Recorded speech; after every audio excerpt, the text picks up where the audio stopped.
Good evening. My name is Diana Tellis. I'm with Convention of States, Ohio, and welcome to the second episode of our podcast, the Convention of States, Ohio live podcast.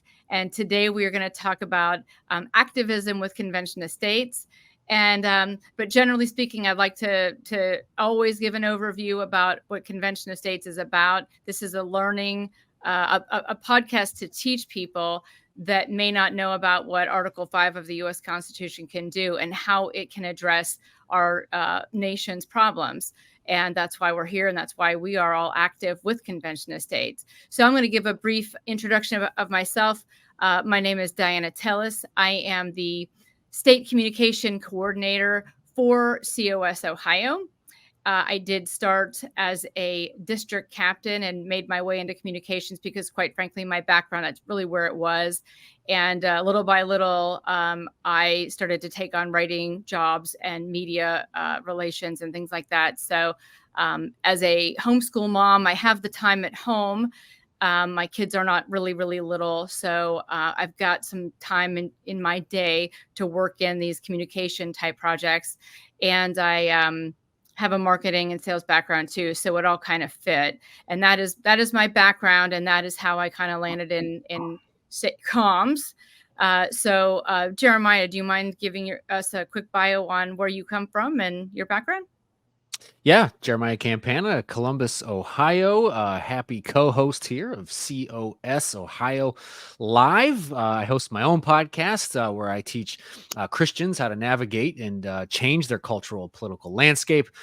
Fell into COS Ohio, met Diana, and did some volunteer work, and was asked to be a co-host. And I'm a proud advocate of what's going on here. So happy to be a part of the team. And can you tell us quickly about the name of your podcast? Where people can find that? Yeah, I would like you to promote that. It's a mystery. No, yeah, you can find me on all social media at Jesus and Liberty, and the podcast is called Anatomy of the Church and State. Very good, thank you, Matthew Cooper, Extreme Patriot. Hi. Well, I am a California escapee. I grew up in the San Francisco Bay Area. But even when I was young and dumb, I never voted for the other side. I've always been a patriot, thankfully, for my father. He was a conservative and a prepper, and so I am. And actually, I live in Montana now, and moving to Montana was part of my bug out plan because even though we are working with everything we have to save the country, I also had to prepare just in case we fail. That's not really an option because I have 3 little girls, but I had been a truck driver for 20 years in California, and I listened to a lot of the great one, Mark Levin and Rush Limbaugh, God rest his soul. He was like my second father because my dad listened all the time. And anyway, that's how I heard about Convention of States, was on the Mark Levin show. And so in 2020, when I knew that they were going to try some underhanded tactics against President Trump, I was looking for somewhere to throw some money at to try to offset some of that risk. And I wasn't yet involved in Convention of States, but I just looked up the number. I called the national number, and I'm like, hey, I want to donate some money to you guys. And they're like, okay, hold on. And Patty Meckler came on the phone. And I started talking to Patty, and the rest is history. She convinced me to become a district captain. So in California, before I left, I became a district captain down there for several districts. Then I moved to Montana, and I've sort of been a special forces kind of COS person. And right now I'm just joined the Central Committee, which will give me a voting in the Capital County here in the Republican Central Committee. So that's that'll be a great platform to push COS here in local politics. So it's a developing process, but that's kind of basically how I got into it. And the Mecklers are awesome friends of mine. They're some of the best people I know. And I just feel very fortunate not only to be involved, but to be in this great country and to be here tonight. So thank you. Very good. Great story. So I was sitting on my back patio in 2020, and had been volunteering for a Christian organization that was doing some really beautiful work, and I was pretty proud of my role in that. I could do it from home, but I felt effective, and it was great. And I said yes to a lot of other things, homeschool too. So I was happily active, and I remember looking out in my backyard at like kind of at my neighborhood and thinking, what in the world is going on in my country? It's not the country I thought it was. And in 2020, I felt it. And I was scrolling social media on the back patio as well. And I saw an ad it was a Shapiro ad suggesting a convention of states. And I don't even know what made me click on. I can't even remember that far, but I clicked on it and read about it, what it does, just specifically the verbiage and what it does. And I was like, wow. I came in and showed my husband. He goes, well, that could work. That could work, So I was pretty hooked. Or that's what did it. And I also really, I must say, I truly have gotten very, very close with my fellow volunteers. That has made it. That's like just. I would do it without them. I would do it if I didn't like them, but I happen to be very drawn to them, and I think that's really been an important. It's been therapeutic for me as I watch the things going on in the country that have been very, very, very hard for me to choke down. So I'm grateful to have them always nearby. And I'll be honest, and I touched on this before the show started here, is I am. Not only do I believe in Article 5 and the amendments that we can pass, but I believe that because we're so polarized, that any one of our amendments that we could pass in a state convention would improve or strengthen federalism. And federalism really is, I think, how we survive this, that the states can be who they want to be. And it decentralizes the federal government and allows the states to sort of have the power that they were endowed in the very beginning. And then that way California can be California. And when you want to get out of California, you can get out of California without the federal government and things coming down from the central government, bearing down on all of us, that we can be freer of that and be our own states. That's why I really, really believe in that. It took me a while to learn that when I was in COS a while before I figured that out, but that's what keeps me in the game for sure. So Jeremiah is fairly new, but Jeremiah, I think you heard about COS. Was it David Barton, or was it Rick Green maybe? Yeah, I took a biblical citizenship class and just started getting your guys' emails. I ended up on one of your email lists, and I was like, who are these guys? And just randomly stumbled across you. It's funny how God works. And I've reached out to dozens of volunteer organizations over the years, and you guys called back right away, actually, and ended up volunteering for issue 1 and trying to get that destroyed. It didn't work, but I'm glad that I was a part of it because it felt good actually putting in boots on the ground and right. putting work in and meeting y'all and understanding Article 5 a little bit better. And it's just been I'm glad I did. Whoever sold you my information, I'm glad they did it. Yeah, no, I was sold us your information. I don't know how that works, but you landed in biblical citizenship. That's one thing we can mention, since we are trying to teach our audience about volunteerism. I have not taken that course, but the one thing that Convention of States offers us, in lots and lots of it, are these courses that it's extremely well done. I mean, I have actually had people take that one in particular and say, wow, it is really something. There's another one. I'm not sure I can pull the title up. Service. What is it? It's even more in depth, I think,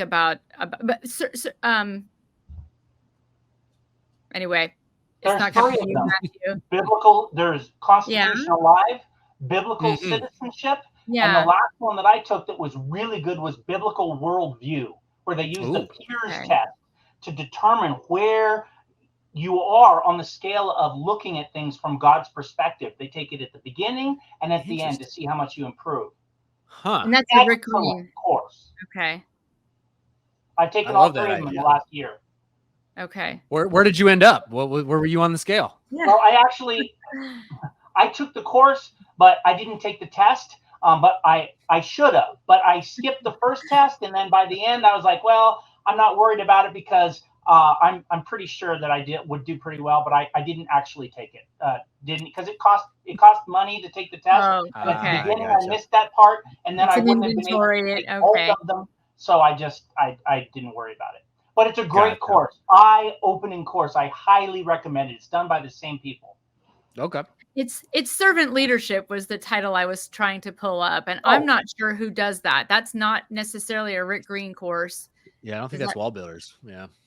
No. Yeah. I wonder who that is, but I've heard really good things about that course too, and it's important to understand it. So anyway, COS gives us the tools for sure. And we learn much and get the chance to grow and serve our country and learn a ton about the Constitution, about the way that works. And on that note, I have not yet reviewed Article 5, or at least the amending portion of Article 5. And I'm going to do that now for anybody who happens to see this podcast, scrolls through. I never like it when I step into a radio show or a podcast and only part way and I've missed the something important, and I want to make sure in my podcast that we are always reviewing Article 5 and how it works, and you guys can chime in anytime. I've talked about it a million different ways over and over again in many shows. We do car shows, homeschool shows. We've got a Respect Life convention up north in Ohio soon coming up, and we get a lot of really great conversationalists coming to visit our booth. So Article 5, there's 7 articles of the Constitution. Not everybody knows that. Article 5 allows for the amendments to the Constitution. The second clause in Article 5 actually suggests that the state can call a convention. And we are looking, our Convention of States is looking to call that convention. And what it does, it really does allow the citizens kind of via the states to have their say in making changes to the federal government, because we know darn well that the things that we really do want are never going to come down from the federal government. They're never going to write those amendments. So we have the opportunity to do that, but we have to do that through the states. So COS is basically a lobbying effort to lobby state legislatures to pass what it looks like is a resolution, and all of our resolutions match the general language of our resolutions all match, so they will aggregate in the end. We need 34 states to call a state convention, and we are at 19. We would love to see Ohio at number 20. So every state right now, every state in the union is working toward trying to get that passed. That we have the 19 that have passed, but they also have work to do to kind of keep educating the citizens, educating the new legislators, because there's turnover and they have work to do too, for sure. So, but Ohio has yet to pass, and Montana has yet to pass, as I understand it. Yeah. Oh gosh. Well, we'll get to where we are in our states shortly, because I think that's an interesting conversation, because I don't know much about Montana, because you're not really in my flyover region. So it'll be good to hear about it. But how did I do covering Article 5? But it's 34 states call the convention. But then we sit in this convention, and each state gets to all states send delegates, not just the 34, but all of them. And they'll choose their delegates. And there's a way to do that. We could get into the weeds here, but we won't. And they write these amendments. And the only thing that our convention that we are calling, the only 3 topics that we can discuss in that convention, per the language of a resolution, is overreach of the federal government, any amendment that would address that, fiscal, we want to promote fiscal responsibility of the federal government, and term limits for federal office. So those are the 3 things that are in the resolution, and no other thing can be discussed. We cannot discuss anything in the Bill of Rights, guns, pro-life legislation, nothing except those things. Now that's very broad, because there's I could write 100 of them right now before I go to bed but they get written. But for passage, it takes 38 states. And to get 38 states to pass is a tall order. Yeah. Very high bar.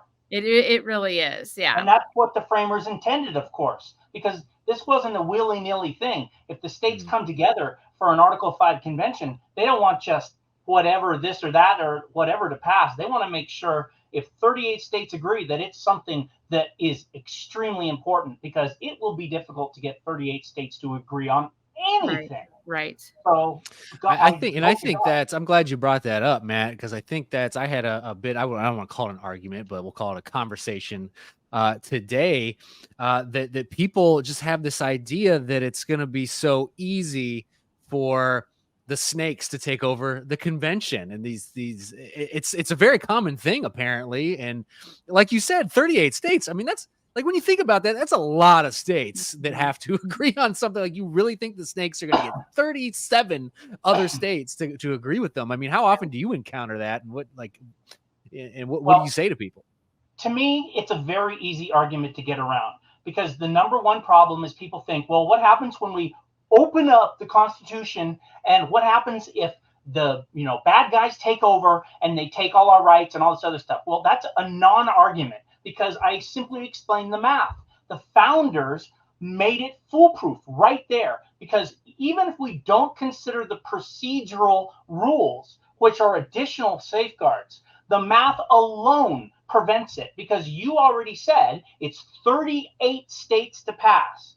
Okay, so it doesn't matter what change it is, 38 states have to agree to change anything. But the other side of that coin is it's only 13 states to veto anything. So if somebody got up there and said, oh, I want to repeal the First and the Second Amendment, if it went to a vote, the thing about the Article 5 convention is that each state gets one vote. Now, all the states can send any amount of delegates they want, but they still only get one vote. And because of that, we, as conservative states, have the advantage in an Article 5 convention. Because of that, it doesn't matter how many people New York and California have, because New York and California get the same vote as Montana or Ohio. And so when the 38 states it takes to pass anything, like I said, the flip side is 13 to veto. So I think the much larger risk that we face is that the 13 states, the liberal states, will veto anything that we're trying to pass. It's the opposite of a runaway convention. I think the risk is that nothing will get passed if the other states are voting against what is in the best interest of the country. Now, again, we don't know what's going to happen. And if we can get 38 states on board for whatever is actually going to help, then we're good. But I just think that there's more of a chance of the states vetoing whatever we want than there is of anything running away, because it can't run away.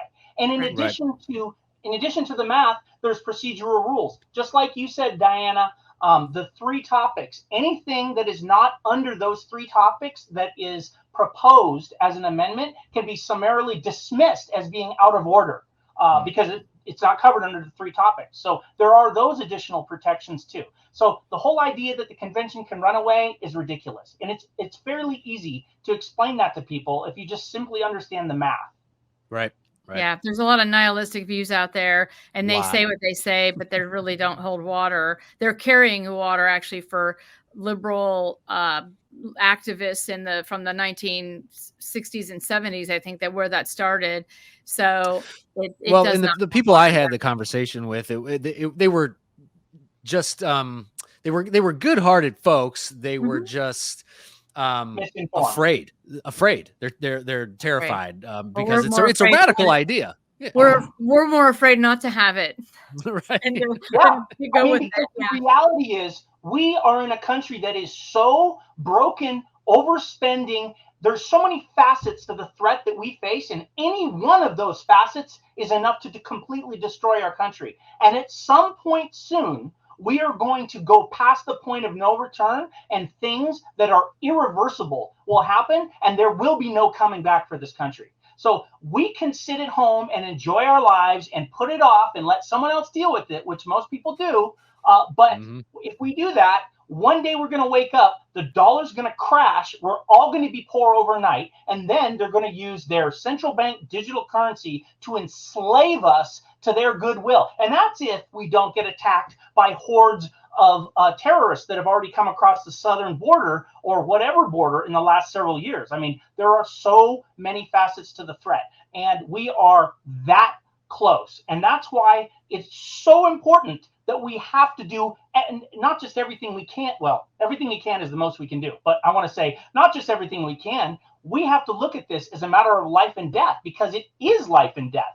Our children are going to be, if they're still alive, dodging the lawless thugs that are out trying to get food to feed their families when our currency collapses. And so we have to get this Convention of States, and we have to get it within the next year. And I don't know how that's going to happen. It's going to take a miracle of God. But you know what? We can't count God out, because he was intimately involved in the creation of our country, and he's going to have to be intimately involved in the saving of our country with the Article 5 Convention as well. I could go on and on, but I'll let you talk.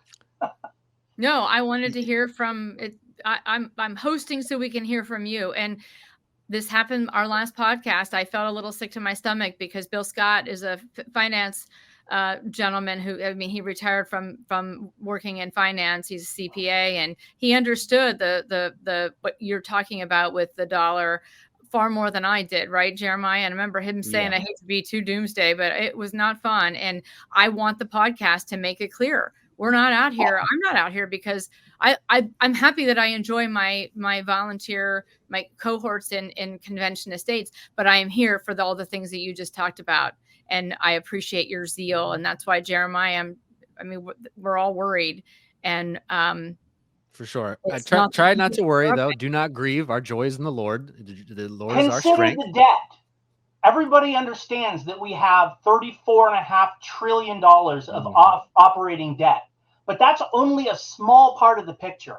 There is another approximately $270 trillion in unfunded liabilities. That means money that we owe by law to people in the future that we don't have money to pay. So that is over $300 trillion in debt as we speak. And our government is giving money away as fast as it can all over the world and to other countries, while not protecting our border and inflating our currency. And as soon as the rest of the world understands fully that the United States is not going to pay back this debt, which is already impossible that it can, that our currency will be dropped worldwide, and it will go to BRICS or one of these other currencies, and overnight our country will be poor. I mean, we'll lose 95% of the buying power in every dollar you have, and every one of them that you have out there who's watching this video. It will be gone, and it will not be coming back. And I mean, and then it's too late. So we have to get this, have to get our house in order. We have to get a Convention of States, and we have to do it before the dollar crashes. And I believe they're intentionally trying to crash the dollar because they want to convert us all to the central bank digital currency. For sure. I mean, the society has to break down too, and that's happening as well, for sure. So Matthew, when you are, I appreciate your zeal, and that's why I wanted you on the podcast today. Do you manage to bring in volunteers? Does your zeal and your energy, do you ever recruit volunteers? We have a lot of great volunteers in Ohio. We have wonderful volunteers. I don't know what other states look like exactly, but I'm always looking for more. And I'm always looking around thinking, why can't I get more? Because if they're listening to people like you speak, then they should be breaking down my door, asking me what they can do for Convention Estates. Do you find yourself being able to draw people into Convention Estates, or maybe that's not your where you spend your time? I don't know, but I'd like to be able to find a way to bring in more people, and I'd like the podcast to do that, frankly. Absolutely. Well, in Montana in particular, as well as Idaho and Utah, the John Birch Society is very, very strong. Now, the problem with the John Birch Society, which I'm sure many of you guys know, is that you can't reason with them. You cannot have a normal conversation where you say, okay, well, this is what I believe, this, and this, and this. And what do you think about that? If you try to tell them anything other than what they're trying to tell you, they will literally shout over you, not let you talk, and spittle in your eye if you're too close to them. Okay? So the problem we have up here is that in Montana, is that Teresa Manzella is the head of the Freedom Caucus of the conservatives in our legislature. and she is a bircher. So you cannot talk to her, and she has incredible influence over all of the conservatives in the House and in the Senate. And so we have to defeat her, and we've been working on that. But the problem up here is people usually are either for it or against it. I haven't found there's a lot of middle ground. And the reason why is because the John Birch Society is really, really good at scaring people. So if they find somebody that hasn't heard and they talk about convention of states, they'll be like, oh, and they use the words, oh, the con? No, we don't want to open up the Constitution with the Constitutional Convention. Anything can happen. We'll lose everything. And people are like, oh my God, no way. And they're like, protect the Constitution. No Article 5. And it really works when people don't understand the facts. But the truth is, the Article 5 provision was put in by our founders, because even then, when they were creating this great country, they knew even then that the country they were creating would eventually become tyrannical. And this is the safety valve, as I know you know. However, up here, like I said before, I've just joined the Central Committee, and this is in the capital county of Lewis and Clark here. And I know that there's a lot of anti-Convention of States people because of the misinformation up here. But I know that there's a lot that are as well. But as someone with a vote and a platform to speak, I am going to use that to move the political opinion up here, in addition to having my voice in the local politics. I haven't done that till now, but I just joined, or I haven't joined yet, but I'm good friends with the chair of the committee. And he's excited to have me on board, and he's a Convention of States supporter. And so I'm going to be using that platform to promote Convention of States, and hopefully to move the ball here. Montana is a tough state because of the John Birch Society, and we failed by only one vote this last time. In fact, there's 3 votes to pass any resolution. We passed the first, which is procedural, the second, which has the debate and is the hard one normally to pass. We passed that one 26-24. And then the third one is just the final and usually procedural, but somebody got to one of the Democrats who voted yes, and we failed with 25-25. So it was a tie. And that was really a tough vote. But we're moving in the right direction. In 21, it was like 6 votes we failed by. Now it was only 1. So hopefully we can make it this next time. And I will do everything I can. You see the passion that I have now. I have this same passion when I talk to anybody about it. In fact, I have all the links on my phone to all of the videos, the 2, 3, 4, 5-minute videos that explain it, depending on what I think their attention span is, because you don't want to send somebody a 20-minute video if you don't think they'll spend 2 minutes watching it. But yeah, I do everything I can whenever the opportunity presents itself. What are these? You mentioned that these people are afraid that the Constitution is going to get thrown out. I mean, what do they think they're doing in DC right now? Don't they realize the Constitution is basically trampled and ignored as it is? Whenever anybody says that, I say, well, would you rather just sit on this train going off the cliff at 90 miles an hour, because the jagged rocks are below and they're not going to become soft? It is no joke. Water down there. We're already on the road to ruin right now.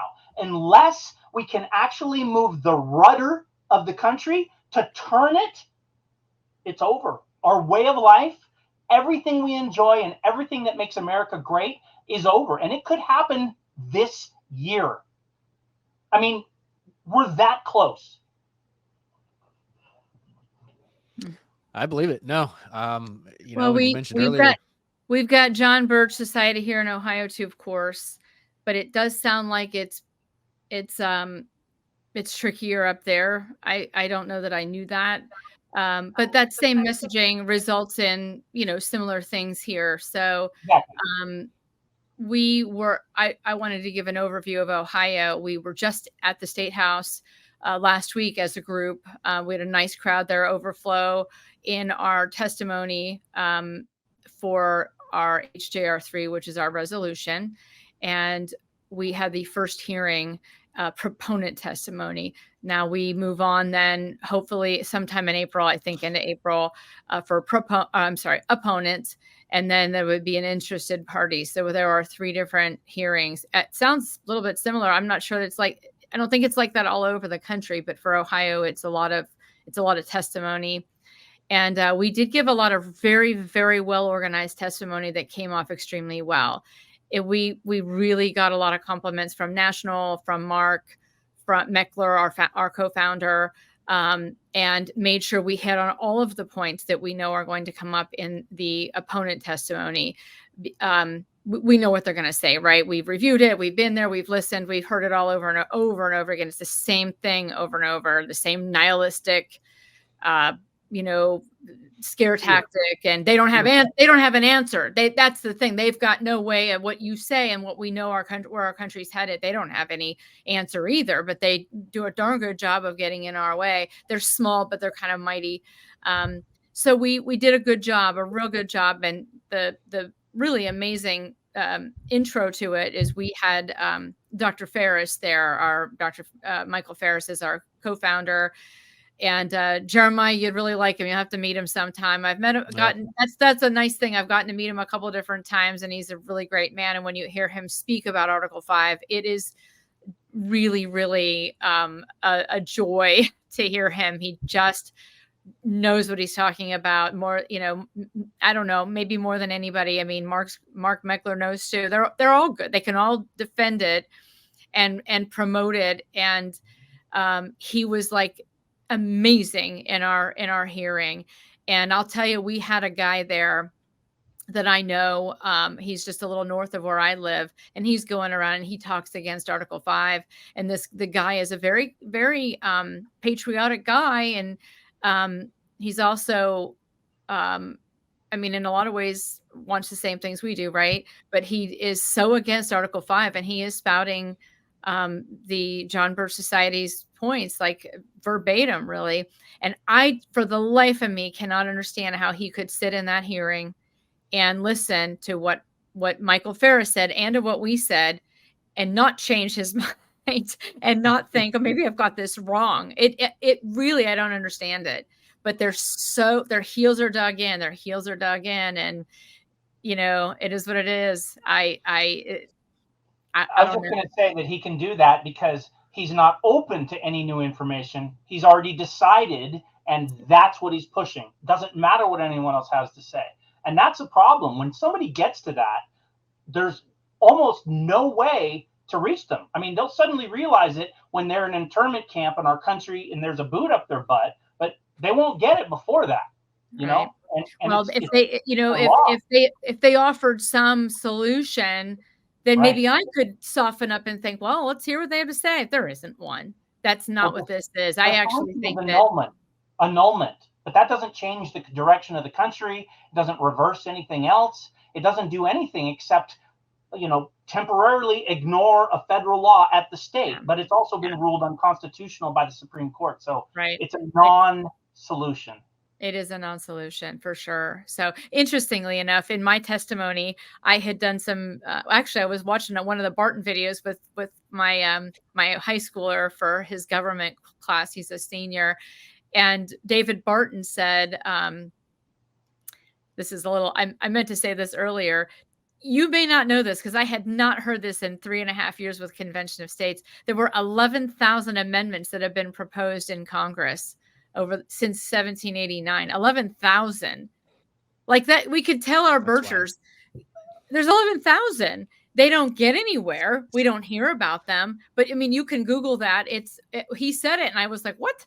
And that is so. So if somebody writes it, they write maybe 50 of them a year in session, and they would have to get that show of hands agreeing on that amendment, and they're not getting that, right? Or we would hear about it, but only like, I think it was maybe some in the 30s, the number of amendments that ever even make it shelled out to the states. It's so low. It's so low. It is. So the runaway thing is just, it does not hold water. So it's a talking point. Fool the masses. That's all. Yeah, I think anyone watching, I encourage anyone out there to watch that video of Ferris opening that testimony, because one thing anyone who speaks in public can learn from, and this is something I was paying attention to watching him, is he is, in the face of opposition, what's the word? Is it unflappable? Where like he's just getting like leftist slogan after leftist slogan like hurled at him, and just the most awful talking points that there's no substance behind the opposition, and he just takes it calmly, coolly, and delivers it, and just gives a response right back to him as if just unshaken. It's really something to watch, actually. Absolutely so brilliant. Absolutely brilliant. And he has answers that I can't give because he knows so much more about constitutional law, and he throws it out there. And now I know, right? Because now I can use it when I need it.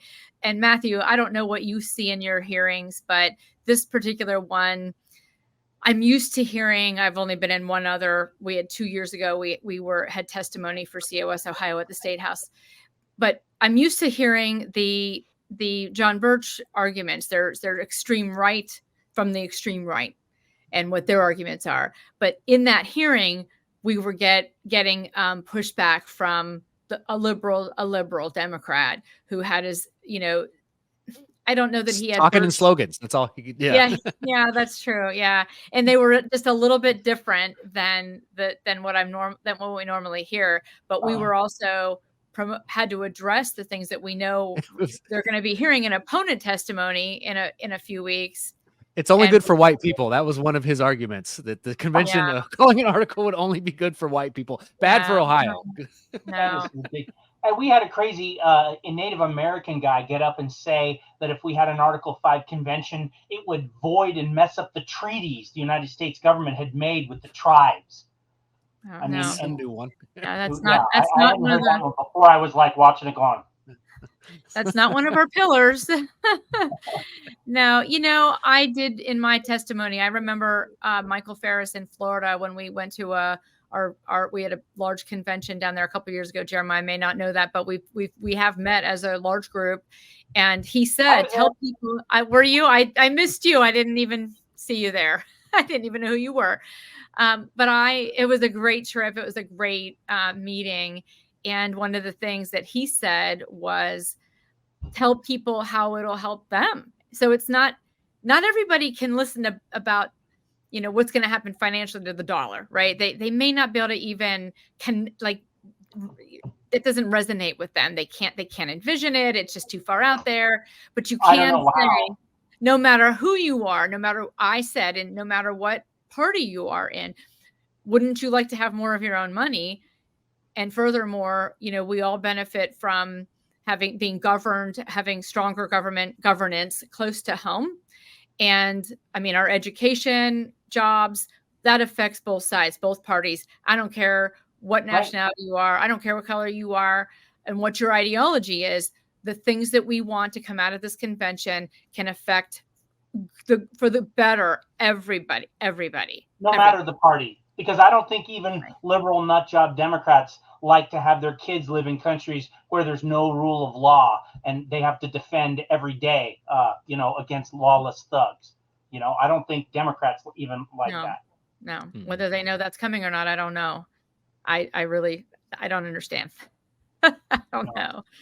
So, anything else, gentlemen, before we wrap up? It was a really great conversation. I was looking forward to this conversation. It was a good one. Jeremiah, you got anything? No, I just, first and foremost, you need to get off your butt and take action. But I encourage people, before they do that, get on your knees, repent, pray, worship the Lord, then get off of your knees and get to work. That's right. Because if we don't have God behind us, it's going to fail. We have to have God in our lives and on top of our priorities. One thing I wanted to say about Florida, I have always felt that the Article 5 Convention of States movement was, a providential movement.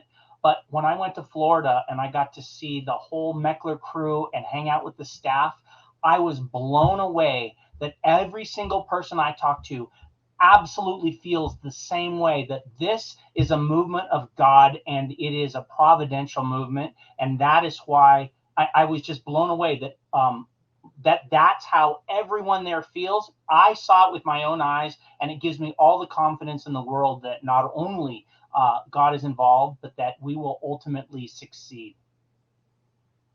The Love duty is ours. The results are God's. That's right. That Absolutely. is, yeah. Adams, John Quincy Adams.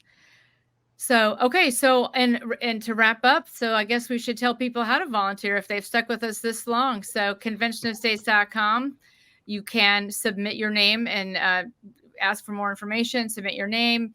I'm going to put my email out there as well, Diana, Diana, .tellis, TELLES, at cosaction.com. That's cosaction.com. And you can email me. And if you're interested in volunteering, I will find the right person. If you happen to want to be a communications person for Ohio, then I can really help you out and give you greater detail on that. So would love to meet you. And we really, really do need all the help we can get. And you'll learn a lot, and you'll be serving your country for sure with fine people, perfectly exemplified by Matthew Cooper here and Jeremiah Campana. This podcast will be hosted on our website, and will also be available on YouTube and on our Facebook page and on X.